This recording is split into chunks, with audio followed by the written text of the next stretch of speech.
இந்த காலச்சக்கர திசை வேகமாக சுற்றிட்டு இருக்கும். இப்படி இருக்கிறதுல இந்த கர்மா பலன் அப்படிங்கிறது வந்து பார்த்தீங்கன்னா நீ செய்யக்கூடிய விஷயந்தான் உனக்கு எல்லாமே. ஒவ்வொருத்தர் ஒரு ஒரு ராசிக்கு ஒரு ஒரு கர்மா இருக்குது, ஒவ்வொருத்தருக்கும் ஒரு ஒரு கர்மா இருக்குது. அந்த கர்மா என்ன?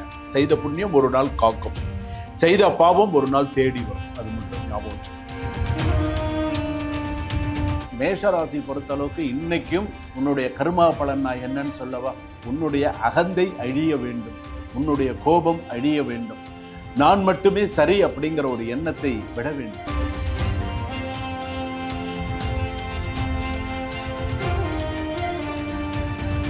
ஆதித்யம் அம்பிகாம் விஷ்ணும் கணநாதம் மகேஸ்வரம் பஞ்சதெய்வான் ஸ்மரேன் நித்யம் சர்வ பீடார்த்த சித்தையே சோமம் ஆனந்த சம்போதம் சோமார்க்க கிருதசேகரம் தட்சிணாபி முகம்மந்தே தட்சிணாமூர்த்தி மாசரையே. குரு துணை, குரு வாழ்க, இன்பமே சூழ்க, எல்லோரும் வாழ்க. உலகெங்கும் வாழக்கூடிய சரணம் சேனல் நேயர்கள் அனைவருக்கும் வணக்கம். நான் மக்கள் ஜோதிடர் டாக்டர் வி ராஜ்குமார் சிவாச்சாரியார் பேசுகிறேன். இப்பொழுது நாம் பார்க்கக்கூடிய ஒரு தலைப்பு வந்து என்ன அப்படின்னு கேட்டால், நம்ம நிறைய விஷயங்கள், நிறையா ஆன்மீகத்தில், ஜோதிடத்தில், இது மாதிரி நிறைய விஷயங்கள் இந்த உலகத்தில் ஒரு விஷயம் இருக்குது. அதில் ஒன்று தான் வந்து பார்த்திங்கன்னா கர்மா பலன் அப்படின்னு சொல்லுவாங்க. அதாவது இந்த கர்மா பலன் அப்படிங்கிறது வந்து பார்த்திங்கன்னா மிக மிக மிக ஒவ்வொருடைய ராசிக்கும் மிகவும் முக்கியமானது அப்படின்னு சொல்லலாம். அப்படி இருக்கக்கூடியது ஒவ்வொருத்தருக்கும் ஒவ்வொரு கர்மா இருக்குது. ஒவ்வொருத்தர் ஒரு ராசிக்கு ஒரு கர்மா இருக்குது, ஒவ்வொருத்தருக்கும் ஒரு கர்மா இருக்குது. அந்த கர்மா என்ன? செய்த புண்ணியம் ஒரு நாளும் காக்கும். ஏதாவது ஒரு நாள் செய்த புண்ணியம் ஒரு நாள் காக்கும், செய்த பாவம் ஒரு நாள் தேடி வரும். அது மட்டும் ஞாபகம் வச்சுக்கணும். செய்த பாவம் ஒரு நாள் தேடி வரும். தேடி வரும்னா எப்படி நமக்கு தேடி வரும் அப்படின்னு சொன்னால், நமக்கு எல்லாமே இருக்கும். சில பேருக்கு எல்லாமே இருக்கும், ஆனால் தனக்கான ஒரு லைஃப் அப்படின்னு வரும்போது, வாழ்க்கை அப்படின்னு வரும்போது அவங்க அதை முழுமையாக வாழ்ந்தார்களா? அதாவது நன்னா வந்துட்டே இருப்பா. திடீர்னு வந்து பார்த்தீங்க அப்படின்னு சொன்னால், ஒரு தொழிலில் 20 வருஷமே வேலை பார்த்துட்டு இருப்பான். திடீர்னு அந்த வேலையில் அவனுக்கு பிரச்சனையாகி அந்த மாதிரி ஒரு விஷயம். தொழிலில் பெரிய பெரிய முதலீடு போட்டு நல்ல லெவல், ஹை லெவலில் வருவான். திடீர்னு அந்த லெவலே குறைஞ்சி போகிறது, குழந்தை பாக்கியமே இல்லாமல் இருக்கிறது, திருமணமே நடக்காமல் இருக்கிறது, சொத்து வழியில் சொத்து பறி போகிறது. 4 வீடு இருக்குன்னு சொன்னால் 3 வீடை விற்றுட்டு ஒரு வீட்டில் நல்ல வசதியாக இருந்து சாதாரண இடத்துல இருக்கிறது. ஒரு சில தவறான கருத்துக்களால், தவறான சில விஷயங்களால், தவறான சில விஷயத்தினால குடும்பத்தில் அமைதி இழந்து, உடல்நிலை பாதிக்கப்பட்டு, நல்லா இருந்த உடம்பு திடீர்னு பைபாஸ் சர்ஜரி, திடீர்னு ஏதாவது ஒரு விஷயம், திடீர்னு ஒரு பிரச்சனை, துர்மரணம் அடைதல். ஒரு குழந்தை, ஒரு கல்யாணம் பண்ணுறாங்க, ஒரு குழந்தை, கணவன் மனைவி, திடீர்னு அந்த குழந்தை அபார்ஷனாக பிறந்த குழந்தைய ஹாஸ்பிட்டலில் 45 நாள் 50 நாள் அந்த சிசு 1 வருஷமெல்லாம் இருந்து கஷ்டப்பட்டு அந்த குழந்தை அந்த அப்சர்வேஷனில் வச்சுருப்பா. வருமா, வீட்டுக்கு வருமா, போராட்டங்கள், மன போராட்டங்கள் நிறையா இருக்கும். அப்போ இதுக்கெல்லாம் என்னன்னு கேட்டால் கர்மா பலன் அப்படின்னு சொல்கிறீங்க. என்ன? அதுதான் நம்மளுடைய கர்மா, நித்திய கர்மா அப்படிங்கிறது. அந்த கர்மா வேலை செய்கிறது, அந்த கர்மா எப்படியெல்லாம் வேலை செய்கிறது, அந்த கர்மா எப்படியெல்லாம் இருக்கும் அப்படிங்கிறதெல்லாம் உண்மை. காலச்சக்கரம் சொல்லுவா, ஒரு நாள் அப் டவுன்ஸ்ன்னு சொல்லுவோம். அதாவது இந்த காலச்சக்கர திசை வேகமாக சுற்றிட்டு இருக்கும், வேகமாக சுற்றக்கூடியது. அப்படி இருக்கிறதுல இந்த கர்மா பலன் அப்படிங்கிறது வந்து பார்த்தீங்கன்னா நீ செய்யக்கூடிய விஷயந்தான் உனக்கு எல்லாமே. நீ புண்ணியம் பண்ணியிருந்த, புண்ணியம் செஞ்சு புண்ணியமான சில விஷயங்கள்லாம் பண்ணியிருந்தா உனக்கு எல்லாமே நன்னா இருக்கும். இந்த கர்மா பலனில் நான் சொல்லக்கூடியது இந்த மேஷ ராசியிலிருந்து மீனராசி பர்யந்தம் நான் சில விஷயங்கள் சொல்கிறேன். என்ன விஷயம் அப்படின்னு கேட்டால், முக்கியமான சில ஆலயங்கள் சொல்கிறேன். இந்த கர்மா பலன் தீரக்கூடிய ஆலயமாக சொல்கிறேன். ஒரு ராசிக்கும், அதாவது இப்போ மேஷ ராசின்னு சொன்னால் நேரம் கிடைக்கும்போது, உங்களுக்கு அந்த பக்கம் போகக்கூடிய நேரம் கிடைக்கும்போது உங்களுடைய கர்மா பலன் அந்த கோவிலுக்கு போய் பண்ணிட்டு வாங்க. அப்போ இவங்களுடைய கர்மா பலன் என்ன அப்படிங்கிறத முழுமையாக நீங்கள் தெரிஞ்சுக்கலாம். வாங்க, மேஷ ராசியிலிருந்து மீனராசி வரை கர்மா பலன் என்ன அப்படிங்கிறத ஒன்று ஒன்றா பார்ப்போம். கடைசி வரைக்கும் வீடியோவை ஸ்கிப் பண்ணாமல் பாருங்கள். அப்போ தான் என்னென்ன விஷயங்கள் நடுவுலையும் நான் சொல்லியிருக்கேன் அப்படிங்கிறது தெரியும். சுபம். மேஷ ராசி நேயர்களை, உங்களது கர்மா பலன் என்ன அப்படிங்கிறத நம்ம பார்க்க போகிறோம். அதாவது, நீ அனுபவிக்கும் கஷ்டம் யாரோ செய்த சூன்யமோ செய்வினையோ கிடையாது. முதல் விஷயம். யாரோ வைத்த கண்ணும் அல்ல, திருஷ்டியும் அல்ல. பல நேரங்களில் உன்னுடைய கர்மாவானது எதிரொலிக்கிறது, அவ்வளவுதான். அது என்ன அப்படிங்கிறத நீ கரெக்டாக பார்த்துட்டாலே உனக்கு போதும். அஸ்வினி நட்சத்திரம் மேஷராசி, பரணி நட்சத்திரம் மேஷராசி, கிருத்திகை நட்சத்திரம் 1ஆம் பாதம் வரையில மேஷராசி. உன் குணம் உன் கர்மாவை எப்படி உருவாக்குகிறது தெரியுமா? உன்னுடைய குணம் உன்னுடைய கர்மாவையே ஒரு சில விஷயத்துல பயங்கரமா உருவாக்கும். நீ எப்படி இருக்கணும் அப்படிங்கிறதெல்லாம் இருக்கு. அதாவது எந்த ஒரு தவறும் வாழ்க்கையை பின்னுக்கு இழுக்கிறது, சில விஷயங்கள்ல பின்னுக்கு இழுக்கிறது. எந்த நல்ல செயல்கள் விதியை மாற்றும். உன்னுடைய கர்மா ரகசியத்தை நீ தெரிந்து கொள் அப்படின்னு சொல்றது.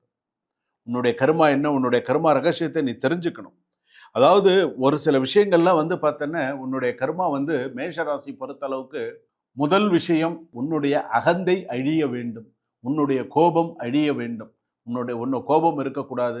சிரித்து கொண்டு கடந்து போக கற்றுக்கொள்ள வேண்டும், சில விஷயங்களை மறக்க கற்றுக்கொள்ள வேண்டும், சில விஷயங்களை. இதெல்லாம் இருக்கு. நான் மட்டுமே சரி அப்படிங்கிற ஒரு எண்ணத்தை விட வேண்டும், சில விஷயங்களை ஏமாற்றக்கூடாது. முக்கியமாக ஞாபகம் வச்சுக்கோ. அதாவது உதவி கேட்பவரை அவமானப்படுத்துதல், இதெல்லாம் வச்சுக்க கூடாது. பொய் வாக்குறுதி கொடுத்தல் செய்யக்கூடாது. அதே போல அதிகாரத்தை தவறாக பயன்படுத்தி சில விஷயங்கள்லாம் செய்யக்கூடாது. அதாவது மேஷராசி பொறுத்தளவுக்கு இன்னைக்கும் உன்னுடைய கர்மா பலன் நான் என்னன்னு சொல்லவா? அஸ்வினி நட்சத்திரம், பரணி நட்சத்திரம், கிருத்திகை நட்சத்திரம் 1ஆம் பாதம் வரையில மேஷராசியில் இருக்கக்கூடிய கர்மா பலன் எப்படி வந்தது அப்படின்னு சொன்னா, தகப்பனார் மூலம் அல்லது தாய் மூலமாக, முன்னோர்களுடைய சாபம் மூலமாக கூட என்னுடைய கர்மா பலன். அதனால தான் இன்னைக்கும் மேஷராசிக்காரர்களுக்கு இன்னைக்கும் இருதார யோகம் உண்டு. 2 தாரம் சில பேருக்கு இருக்கும், இல்லைன்னா நீங்க சொல்ல முடியாது. லவ் அஃபையர் இருக்கும், இதுல ஓடி போனதெல்லாம் வேற தனியா இருக்கும், இதெல்லாம் வேற உண்டு.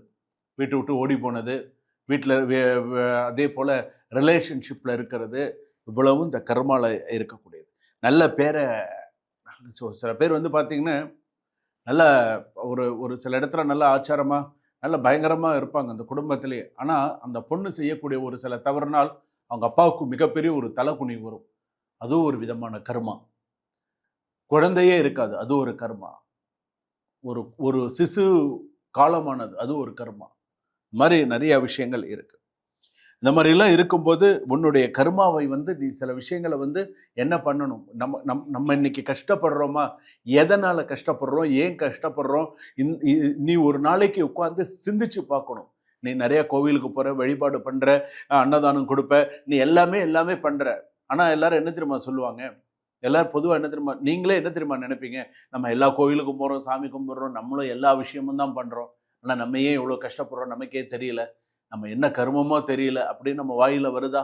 சில நேரங்களில் அதுவும் வரும், நம்ம கர்மம் என்னன்னு தெரியல அப்படின்னு சொல்லி. தினமும் ஒரு நிமிடமாவது இறைவனை நினைத்து சுய பரிசோதனை செய்து கொள்ளுங்கள்.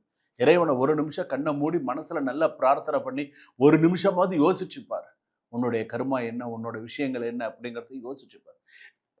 இன்னைக்கும் நீ நிறைய பிரச்சனையில தான் இருக்க. இன்னைக்கும் என்னென்ன மாதிரியான பிரச்சனையில இருக்க? குடும்பத்தில் இந்த கர்மா பலனால் குடும்பத்திலையும் நிம்மதி குறைவு ஒன்று. 2வது பார்த்தீங்கன்னா கணவன் ஒரு இடம், மனைவி ஒரு இடம் பிரிஞ்சு இருக்கீங்க. இன்னைக்கும் பார்த்தீங்கன்னா சொத்து சண்டை, சொத்து பிரச்சனை, 1 அடி 2 அடி பிரச்சனை, சொத்து பிரச்சனை, இதனால மன உளைச்சலாகி, இதனால கோர்ட்டு கேஸ், இதுலேயும் ஒரு விஷயங்கள் வரல. பெரிய அளவில் பணத்தை கொடுத்து இன்னைக்கு சொல்வதறியாமல் செய்வதறியாமல் இன்னைக்கு இருக்க. பணத்தை கொடுத்துட்ட, திரும்ப வரல, பல பிரச்சனைகளை இன்னைக்கு எதிர்கொண்டு இருக்க. இந்த மாதிரியான விஷயங்கள் எல்லாம் இன்னைக்கு இந்த மேஷராசிக்காரர்கள் எதிர்கொண்டிருக்காங்க. படிப்பும் சரி, வேலையும் சரி, அந்த அளவுக்கு ஒரு திருப்தி படலை. இன்னும் லைஃப்ல ஓடிக்கிட்டு தான் இருக்க. என்ன சாதிச்சுட்ட நீ சொல்லு பார்க்கலாம்? ஓடிட்டு தான் இருக்க. ஆனால் உன்னுடைய கர்மா ரகசியத்தை நீ தெரிந்து கொள்ள வேண்டும். இதுதான் உன்னுடைய கர்மா ரகசியம் அப்படின்னு தெரிஞ்சுட்டா வாழ்க்கையில நீ பெரிய ஆளா வருவ. இதுதான் உனக்கு நேரம் கிடைக்கும் போது அந்த கர்மாவை போய் கழிச்சுட்டு வா. அந்த கோவிலுக்கு போயிட்டு வா. அப்பதான் குடும்பத்தோட போயிட்டு வா. இல்லை நீ போயிட்டு வா, உனக்கு எப்படி போகணும்னு தோன்றதோ நீ போயிட்டு வா. ஸ்ரீ வடக்குநாதன் ஆலயம்னு பேரு. ஸ்ரீ வடக்குநாதன் ஆலயம். இது எங்க இருக்கு அப்படின்னு சொன்னா மேஷராசி திருச்சூர்ல இருக்கு. இந்த ஊர் பேர் மட்டும் சொல்றேன், ஆனா திருச்சூர்ல எங்க இருக்குங்கிறத நீங்க தான் கண்டுபிடிக்கணும். ஸ்ரீ வடக்குநாதன் ஆலயம், வடக்கு அந்த சுவாமியுடைய பெயர். அந்த கோயிலுக்கு போயிட்டு வாங்க. கோயிலுக்கு போயிட்டு வந்தீங்க அப்படின்னு சொன்னா சில மாற்றங்கள் வரும் கண்டிப்பா. அந்த கர்மா பலன் நீ போயிட்டு வந்ததுக்கு அப்புறமும் சரி, இல்லைன்னா போறதுக்கு முன்னாடியும் சரி, கூடியமான வரைக்கும் அன்னதானம் வாங்கி கொடு. யாருக்காவது ஒரு 10 பேருக்கு அன்னதானம் கொடு. யாராவது ஹேண்டிகேப்டு பர்சனாக இருக்காங்க அப்படின்னு சொன்னால் அவங்களுக்கு ஏதாவது ஒரு பொருள் உபயோகமாக வாங்கி கொடு. வாக்கிங் ஸ்டிக்கு வாங்கி கொடுக்கலாம், இல்லை ஏதாவது தள்ளிட்டு போகிற ஏதாவது ஒன்று, அவங்களுடைய வயது மூப்பு நிறைந்தவர்களுக்கு ஏதாவது உன் கையினால் ஒன்று கண்டிப்பாக செய். பெரியோர்களை அவமதிக்காது. சில விஷயங்களை கொஞ்சம் நீ கரெக்டாக பண்ணின அப்படின்னு சொன்னால் உன்னுடைய கர்மா பலன் கொஞ்சம் கொஞ்சம். இன்னைக்கு மன அமைதி இல்லாததற்கு காரணம் இந்த கர்மா தான். செய்த பாவங்கள் இப்போ எதிரொலிக்குது. அதனால தான் இன்றைக்கும் நீ சிரமப்பட்டு இருக்க, இன்னைக்கு தேதி வரைக்கும் நீ கஷ்டப்பட்டு இருக்க. இது மாறணும்னு இந்த கோவிலுக்கு வரேன் அப்படின்னு சொல்லி மனசில் ஒரு பிரார்த்தனை வச்சுக்கோ. எப்போ போகணும்னு நினைக்கிறியோ அப்போ போயிட்டு வா. கண்டிப்பாக நீ போயிட்டு வா. வாழ்க்கையில் நல்ல மாற்றம் கண்டிப்பாக வரும். வாழ்க வளமுடன். இதுவரையில் நாம் பார்த்தது பொது பலன்கள் மட்டுமே. கர்மா பலனில் 12 ராசிக்கான இந்த ராசியில் பிறந்தவர்களுக்கு இதுதான் கர்மா, இந்த கர்மாவை நீ இது பண்ணிக்கணும் அப்படிங்கிறது நம்ம பார்த்தது. ஒரு பிரச்சனைகள் இருக்குது, அதுக்கான விஷயங்கள் நம்ம பார்த்தது. மேலும் நீங்கள் தெரிஞ்சுக்கணும் அப்படின்னு சொன்னால் உங்களுடைய சுய ஜாதகத்தை அனுப்பி கொடுத்து நீங்கள் தெரிந்து கொள்ள வேண்டும். கீழே டிஸ்கிரிப்ஷனில் நம்பர் இருக்குது, ஒரு அப்பாயின்மெண்ட் வாங்கிட்டு நீங்கள் உங்களுடைய ஜாதகத்தை பார்த்துக்கணும். நம்ம என்னெல்லாம் நான் பார்க்குறேன் அப்படிங்கிறதையும் நான் உங்ககிட்ட சொல்கிறேன். மருத்துவ ஜோதிடம் நான் பார்க்குறேன், என்னென்ன ஹெல்த் இஷ்யூஸ், மருத்துவ ஜோதிடம் பார்க்குறேன், ஜாதகம் பார்க்குறேன், திருமண பொருத்தம்ங்கிறது பார்க்குறேன், அடுத்ததாக வாஸ்து, எண் கடிதம், அதே போல் ராசி கற்கள், கைரேகை, பிரஷ்னம் என்று சொல்லக்கூடிய பிரஷ்னம் சொல்லுவோம், கேரளா பிரஷ்னம் சொல்கிறோம் இல்லையா, அந்த பிரஷ்னம்ங்கிறது என்னன்னு கேட்டால் தற்கால பிரஷ்னம், தாம்பூல பிரஷ்னம், குலதெய்வ பிரஷ்னம், அதே போல் பார்த்திங்கன்னா அஷ்டமங்கல பிரஷ்னம், தேவ பிரஷ்னம், இதெல்லாம் பார்த்துட்டுருக்கேன். அதே போல் பார்த்திங்கன்னா எல்லா விதமான ஹோமங்களும் செய்யப்படுகிறது. இவங்களுக்கு இன்ன ப்ராப்ளத்துக்கு இன்ன ஹோமம் பண்ணினா இவங்களுக்கு இது சிறப்பு, அதை நம்ம எப்படி பண்ணணும், எந்த நாளில் பண்ணணும், எந்த நேரத்தில் இந்த ஹோமம் பண்ணினா, ஒரு ஹோமம் பண்ணினா நமக்கு அதுக்கு கை கொடுக்கணும்.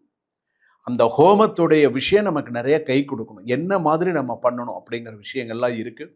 டிஸ்கிரிப்ஷனில் நம்பர் இருக்குது. உங்களுக்கு எதுவும் நீங்கள் தெரிஞ்சுக்கணுன்னு நம்பரில் நீங்கள் கால் பண்ணி நீங்கள் பேசணும்னு உங்களுடைய தனிப்பட்ட ஜாதகத்தை உங்களுக்கு இதில் நீங்கள் ஏதாவது நீங்கள் தெரிஞ்சுக்கணுன்னாலும் டிஸ்கிரிப்ஷனில் நம்பர் இருக்குது. நீங்கள் ஃபோன் பண்ணி ஒரு அப்பாயின்மெண்ட் ஃபிக்ஸ் பண்ணி தெரிஞ்சுக்கலாம். சுபம்.